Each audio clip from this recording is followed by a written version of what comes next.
Hey everybody, I hope everyone's having a wonderful day. Okay, so I'm here with the women of my household. And some of you have been asking about these flowers, the greenhouse, and how all this stuff goes together and whatnot. And today I'm going to give these ladies an opportunity to take us around and show us the flowers that she's got out of the greenhouse. Let her explain how they come from out there at the greenhouse, right there.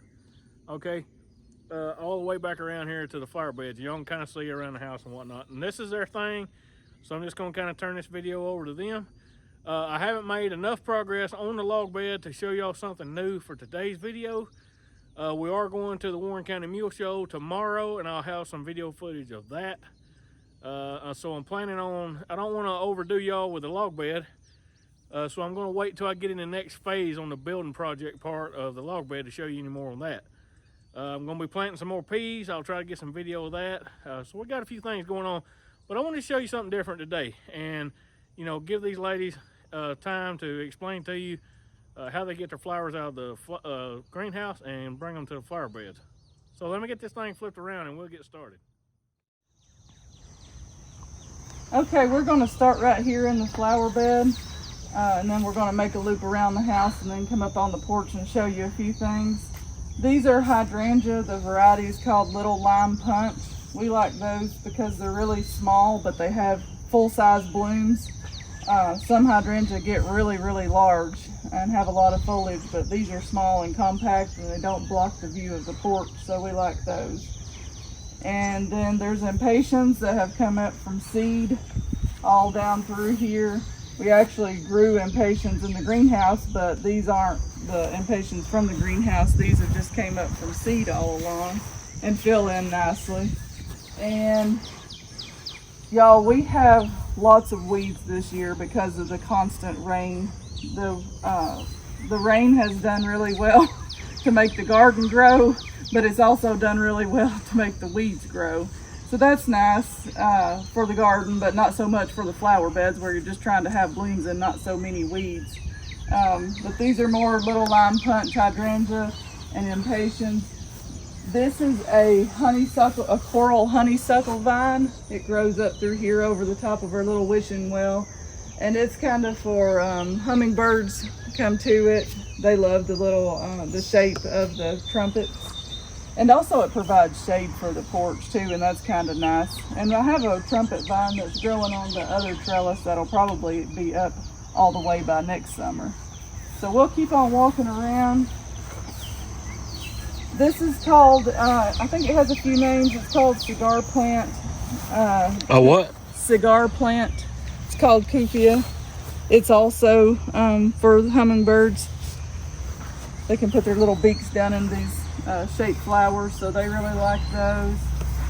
And then we have creeping Jenny that runs along the edges here. That's really nice. It blocks out weeds, so we kind of welcome it to spread just as much as it would like to block out weeds. And here we just have some salvia and things that should spread and fill in for the summer.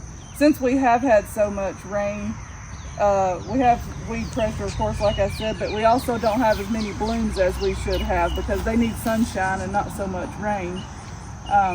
This is a hydrangea tree. It's kind of leaning. We've had a few storms the past couple days, and Savannah and I need to stake it up, but it's kind of leaning. And over here we have another hydrangea tree. This little tree here, I just bought it at Lowe's just a couple months ago, and I started to pass it up, but I'm glad I didn't. It's called an oleander. I've never had one before. I don't know anything about it, but it's a real pretty, the blooms are pretty, and I think it'll be nice. It's only, I think, a zone 6, so we'll have to, or 8 rather, so we'll have to bring it in the greenhouse this winter to keep it from freezing. So this is a coleus. This is a coleus plant that we had in the greenhouse this winter. We took cuttings from it and kind of spread it around. This one's gotten really large. It's starting to bloom, so I usually break the blooms off because it'll get kind of leggy if you don't keep them off. Oh, and I forgot here in the back. Savannah, you want to tell them about the little shrimp plant? Yeah, so we actually got this from like a local market that we found. They're odd really. We've never had anything quite like them. No? It's called a shrimp plant. Yeah. You can kind of tell why, I guess. Yeah. It's real funny looking, but It's a host plant for butterflies, and I'm not sure which ones, but that's why we're trying to get several different host plants. This is called Japanese forest grass. It's gotten almost kind of covered up by the coleus, but I like it. It's really soft and flowy, and it'll spread into a really large area in a short amount of time too. That's the hydrangea tree, some petunia baskets. These Savannah little cypress bowling balls, I think they're called. They're just kind of for winter interest and on each side of the sidewalk. Savannah has some hibiscus, and so you can see all the buds on here. They should be blooming more, but due to the lack of sunshine, they haven't been blooming as much. And this is Savannah's little succulent bed here. She's got lots of different succulents. Savannah, how long have you had this pot going here? probably about 3 or 4 years. Yeah. Yeah, 3 or 4 years. As you can see, it's gotten really big. It's a stocky plant. We try not to move it too much because the succulents are really brittle and they snap. So we try not to move it around too much. So we'll walk on down through here to the flower beds.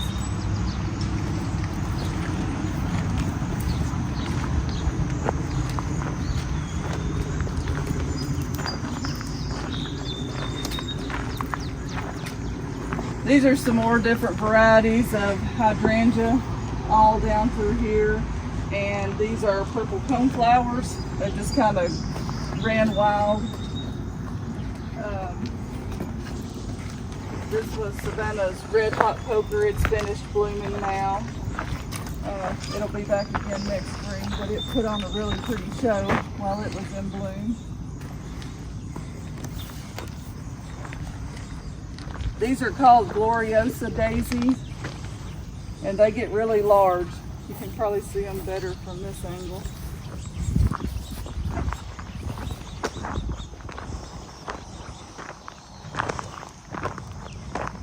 They're supposed to be perennials, but I'm almost certain they don't come back every year as they should here, but they do come back reliably from seed, so I'll never have to be without the Gloriosa daisy. These are some tall purple phlox. You can take cuttings from those very easily and spread them around your garden. They attract a lot of butterflies, hummingbirds too. And they come in pink, there's red, the purple. The purple's probably my favorite. It's the hardiest and it's the least likely to get powdery mildew. You want to keep these kind of in an open area because they're just like zinnias. They'll get powdery mildew if you aren't careful, if they're too crowded and don't have good airflow. So back in here we have some hosta for the shade. And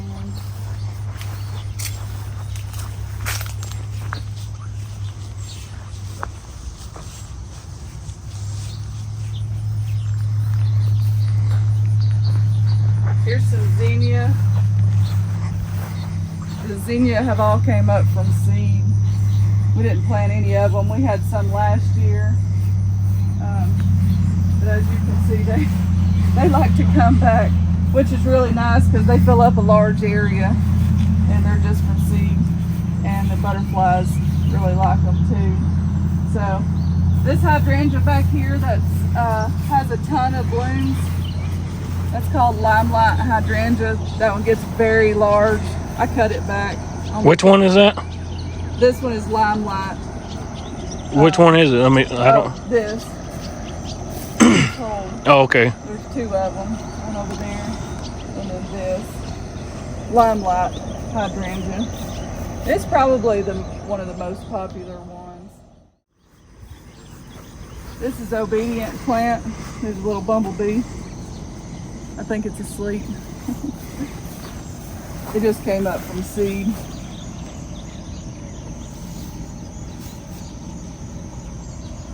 And then there's more purple cone flowers,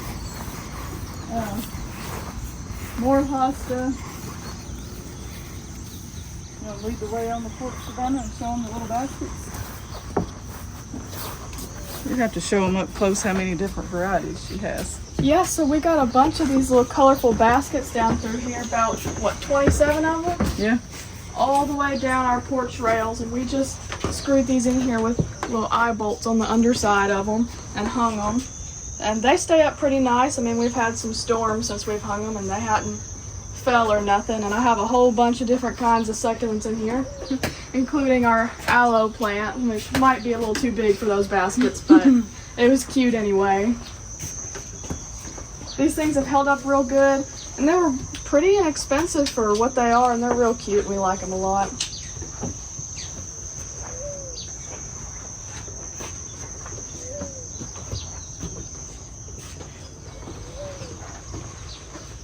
Here's Savannah's little aloe basket. When she just put these in here maybe, you know, like a month ago, and it was only, what do you think, about 4 blades? Probably. The aloe was maybe like 4 blades, so that just shows how happy they are and how quickly the aloe grows, because it's almost filled up this little pot now.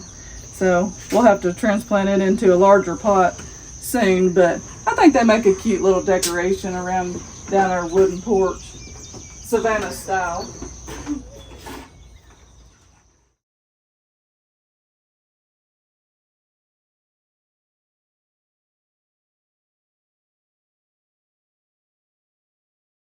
Before we go to the real garden, we're here at my herb garden. I got a little bit of everything down through here.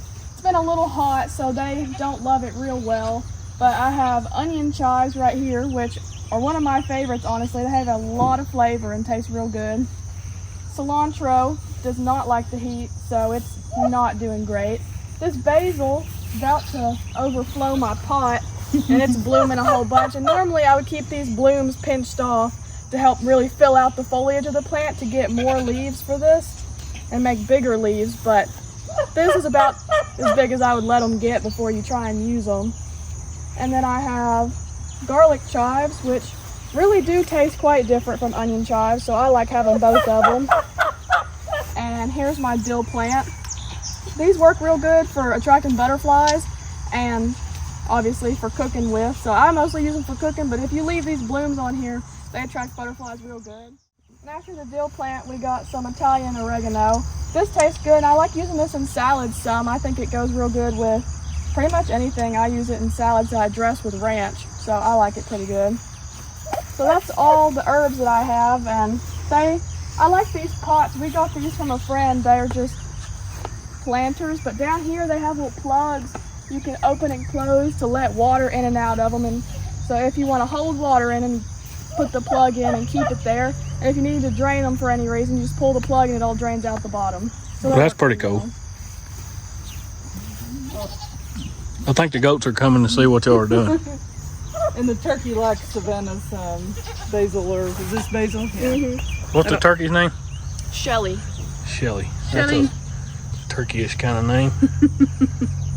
There's the old man right here in the front. Yep. Mr. Vermont. Yeah, that's Vermont. And he's at least 12 years old. He's an old boy. Yeah. And then she's about 8. Okay, we're in the garden here. Got the rabbits. This is where we feed just our berries and everything if they've gone bad, and we're not going to harvest them or eat them on the spot or bring them inside. The rabbits are always more than happy to take anything we have off our hands. So we're going to walk around in here a little bit. This little area is 60 by 60. It's fenced with these sheep panel. That keeps the goats out of it. And also keeps the chickens out of it for the most part. Sometimes the little bantams come in here, but for the most part it keeps the chickens out. So we got several things planted in here, and this is all on the black fabric that we showed you earlier in the spring. So we'll just kind of walk around through here. This plant, that's a blueberry We have several blueberry plants all down through there. And all this whole row down through here are strawberries. And so they've already produced and we've already picked them and eaten them. And so they're just growing and reproducing for next year. This is a mulberry bush that I bought at Lowe's earlier in the year. I had a mulberry tree when I was younger, and these are supposed to be bush varieties. They're not supposed to get over 6 feet tall, so I'm kind of questioning it because they've only been planted for just a few months and they're already... How tall are you? I'm 5'5". Are you sure? I'm sure. That's questionable. I'm thinking 5'2". So I'm somewhere in that neighborhood, but these plants have already gotten big. Somewhere between 5 and 6 foot? Yeah, that's right. Okay. So down through here, this is rue. It's also a host plant for butterflies and caterpillars. So I've got it kind of planted in the empty spots down through here. You can walk along with us.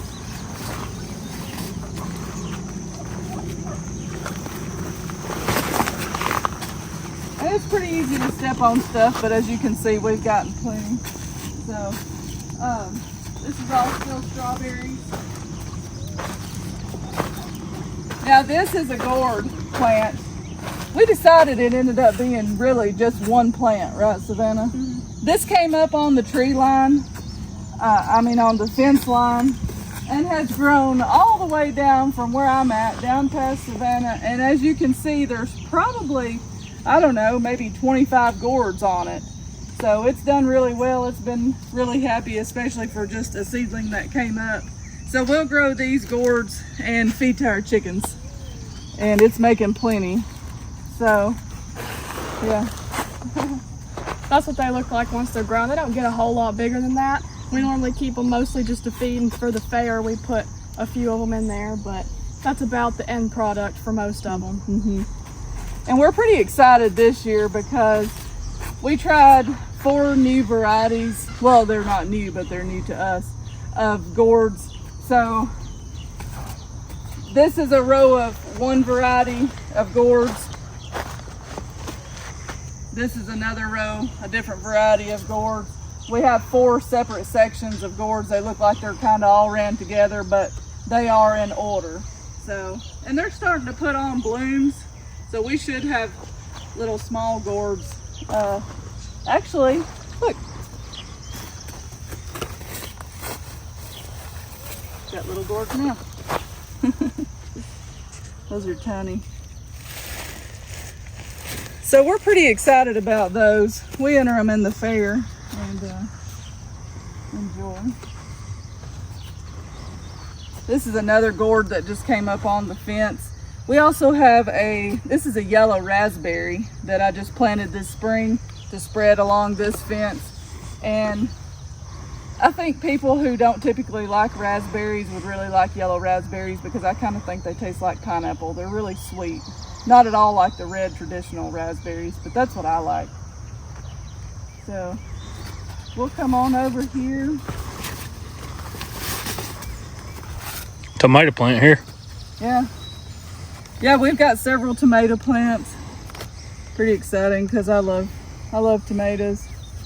We've got several down through there. It's kind of like a jungle in here. It's so full, but I'll let you come right in here, Zach, and Savannah, y'all can see all the blackberries. We have a bumper crop of blackberries. Is there anything on the side over here? More blackberries. Yeah. I'm talking about some big to tall. That's sunflowers. That big tall plant right there. Yeah, sunflowers. And we grow the sunflowers for the heads to enter in the fair as well. Pretty good, aren't they? We also grow them for the goats and the chickens. And so, but yeah, all the rain definitely made the blackberries grow, and they're just about taking over the garden, as they do. But these are the thornless tame varieties, so they don't have any thorns. You don't have to worry about. And we've got them on this plastic, so we don't have weeds growing up in them. And we do have these little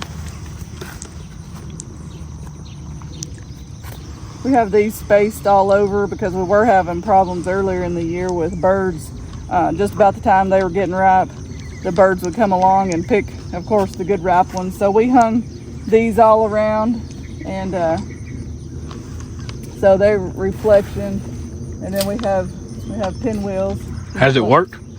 Yeah, oh, it absolutely Definitely. has, hasn't it, Savannah? Mm-hmm. Yeah. So you can come down through here and we'll look at some more. So, Somebody needs to be picking some blackberries for me to eat. I know where I'll start hanging out at. yeah, there's plenty of them. Pretty good little tomatoes here. Be some good ones when they're ripe. Yeah. Yeah, it won't be long if we get some sun instead of so much rain. Here's some that are starting to get ripe. Some tomato plants. And of course, they grew so quickly, I didn't stay on top of keeping them staked up, so they look kind of a mess now. But this is another blackberry cane. It's just kind of growing by leaps and bounds. This is just from a tip cutting that I stuck, I think it was in the fall. And as you can see, it has grown, 8 feet or so just since the fall. It's pretty amazing. But this cane will produce blackberries next year. All the canes that have blackberries on them this year, they die at the end of the year. And then all the fresh canes that grow this year will have the blackberries next year. So Do they do that every other year? every other year, yeah. So they're like what, a biennial? Sort of. Well, it's a perennial because it grows from the ground constantly, but it just produces on the individual cane every other year. So, but it's easy in the fall just to go through here, cut out all the dead canes, and then that leaves you with only the live canes. Also, it makes it better airflow if you keep them cut back. So these are the sunflowers that we grow for the fair, and they probably get, what do you think, 9 feet tall? About 9 feet. Probably about 9 feet tall. They're mammoth sunflowers, so the heads will be at least that large, and they make tons of seeds. So we like to enter those in the fair too. So these are some more raspberries. These are just red raspberries growing along the ground. I had an order in for a cattle panel to be picked up when somebody went and got feed in the trailer, but it didn't make it on the trailer a couple times. Well, you know how good I am at reading your mind. So that's why they're along the ground, but we'll deal with it. We'll get them strung up next year. But they do have thorns, so they're not as much fun to handle as the blackberries are. So, and this is some more raspberries. So overall, we've got about 8 raspberry plants and about 6 blackberry plants. So, hey, Kara. I think she's wanting something to eat. Yeah, she always wants something to eat. Give her a blackberry.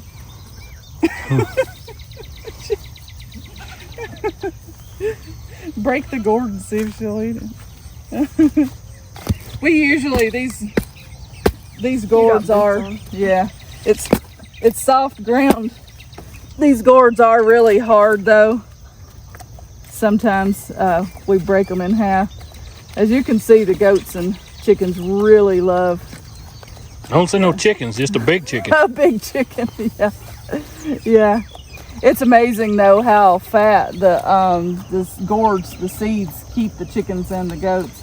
So usually the chickens and the turkey eat the seeds, and then the goats usually eat the flesh.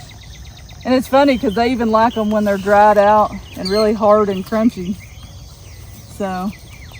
Does the chickens eating the seeds and the turkey spread more seed? Yeah. The turkey eats a lot. Yeah.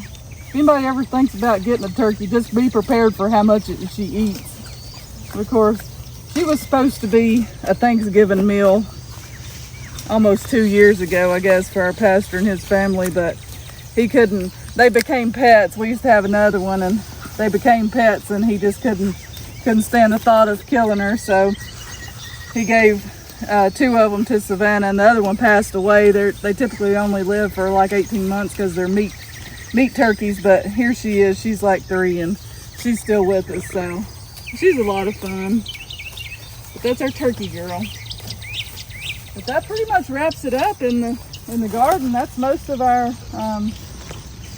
plants. But as you can see, this black fabric makes it really nice you can have a garden because there's no maintenance to it. You pretty much just plant it, forget it. If you need to fertilize it, if it's not growing well, you can do that. If you need a little 7 dust on, you know, for like squash vine borers, you can do that. I've got the pink flags over the stems of the gourds, but this year I've only treated once and I haven't seen any squash vine borers, which is rare. I should probably knock on wood, but yeah, that's about it for this area. It's a 60 by 60 and we've got it just about completely full. All right, y'all, we're done with this thing. Wrap it up for today. I hope you've enjoyed this tour with the ladies. They got way more flowers, y'all, than I could ever even. And they come up with names that, you know, I thought by now, being married to Marcy for 4 years and being together for how long now? 5, 6 years? You know, I would have thought by now, hey, some of this stuff would stick. You know, I'd be like, okay, yeah, I got this flower, I got that flower. But the problem is, y'all, is every time I turn around, they come up with some name that sounds completely made up. We get new ones. It's a lot. And when I say a lot, I mean it's a lot. But it's cool, and it makes our yard look absolutely beautiful. Me and Skylar, we tend to the grass, and as you can see, we're falling behind again because of all the rain. But, you know, the women, they make the home. They make our yard homely. They make the inside of our home homely.